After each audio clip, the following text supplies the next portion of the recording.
तो इसके पिछली वीडियो में हमने काइंड ऑफ टेंस पढ़े थे। टेंस कितने प्रकार के होते हैं? काल के प्रकार। काइंड ऑफ टेंस मुख्य 3 प्रकार के होते हैं, प्रेजेंट, पास्ट, फ्यूचर। वर्तमान काल, भूतकाल, भविष्यकाल। उप प्रकार होते हैं 4, इंडेफिनिट, कंटिन्यूअस, परफेक्ट और परफेक्ट कंटिन्यूअस। इंडेफिनिट को कहीं कहीं पे सिंपल भी देखने को मिल जाएगा आपको, और कंटिन्यूअस कहीं कहीं पे प्रोग्रेसिव भी देखने को मिल जाएगा। प्रेजेंट में चारों को पढ़ेंगे अपन, present indefinite, present continuous, present perfect, present perfect continuous. ठीक है, इसी तरह से पास्ट के साथ भी चारों को बनाएंगे, past indefinite, past continuous, past perfect, past perfect continuous. ऐसा भी मिल जाएगा।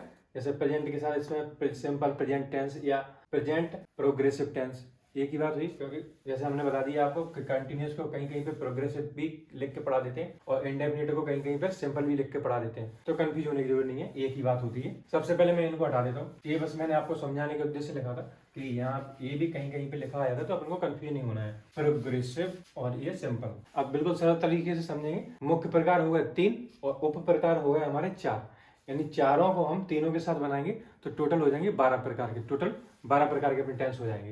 तो सबसे पहले हम पढ़ेंगे प्रेजेंट टेंस।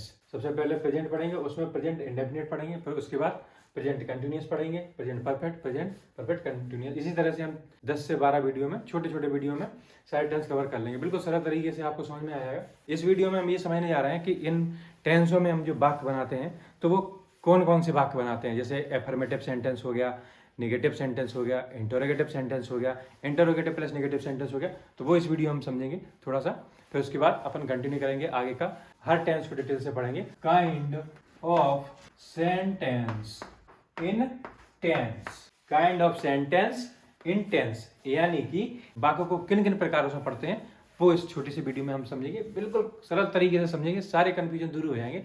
बस अब छोटे छोटे वीडियो को क्रम बाई क्रम देखते जाइए। जैसे सबसे पहले हम शुरू करते हैं, साधारण वाक्य से शुरू करते हैं। पहले भी आपने कई बार पढ़ा होगा। सबसे पहले हमारा एफर्मेटिव सेंटेंस, एफर्मेटिव सेंटेंस, इसको हिंदी में साधारण वाक्य बोलते हैं वैसे। दूसरा होता है हमारा नेगेटिव सेंटेंस, यानी कि नकारात्मक वाक्य। तीसरा हुआ हमारा इंटेरोगेटिव, प्रश्नवाचक वाक्य। तो इसका चौथा बनाते हैं हम interrogative plus negative, interrogative plus negative. ये इंटेरोगेटिव प्लस नेगेटिव, इन दोनों से मिलकर बनता है इंटेरोगेटिव प्लस नेगेटिव, यानी कि प्रश्नवाचक प्लस नकारात्मक, यानी इसमें दोनों चीजें आई।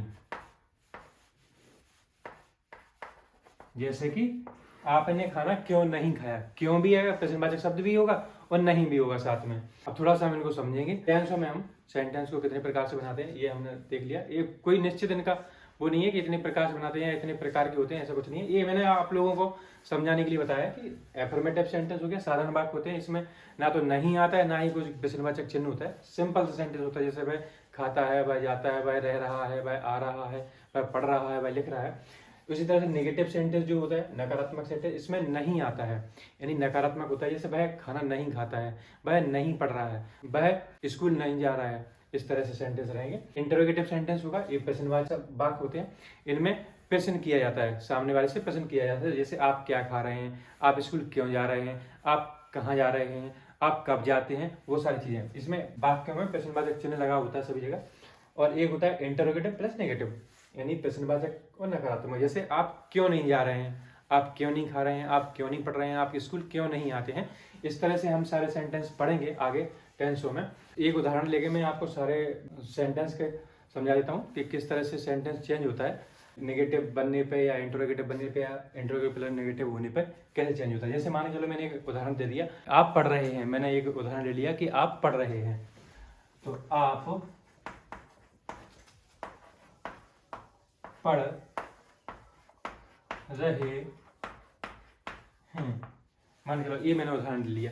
तो ये सिंपल सी बात है, इसमें ना तो नहीं है ना इंटरोगेटिव कोई प्रश्नवाचक शब्द है। ये अपना हो गया एफर्मेटिव सेंटेंस, यानी साधारण वाक्य हो गया। ये अपना साधारण वाक्य हो गया।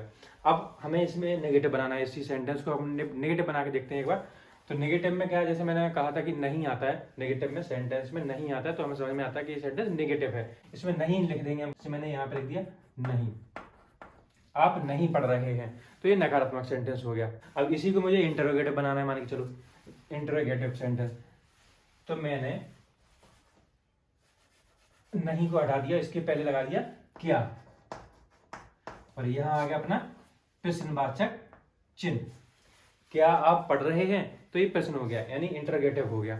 इसी को मैं कह देता, यही क्या जो है, ये जो क्या यहाँ लिखा है, इसी क्या को मैं अगर यहाँ लेके आया तो सेंटेंस में, तो हमारा सेंटेंस क्या बन जाएगा फिर, आप क्या पढ़ रहे हैं। तो उसमें जब हम सेंटेंस को बनाएंगे, इंग्लिश में ट्रांसलेट करेंगे, तो क्या को पहले लिखेंगे, व्हाट आर यू रीडिंग, क्या को पहले लिखेंगे व्हाट आर यू रीडिंग। और अगर इस तरह से हम बनाते हैं कि इसको बीच में नहीं होता है, एक क्या जो बीच में नहीं है, इसी तरह का सेंटेंस है, क्या आप पढ़ रहे हैं, तो are you reading helping verb आगे आ जाएगी। तो इंटरोगेटिव सेंटेंस दो तरीके से होते हैं, इंटरोगेटिव और उसको डबल इंटरोगेटिव बोलते हैं। चौथा प्रकार है हमारा आप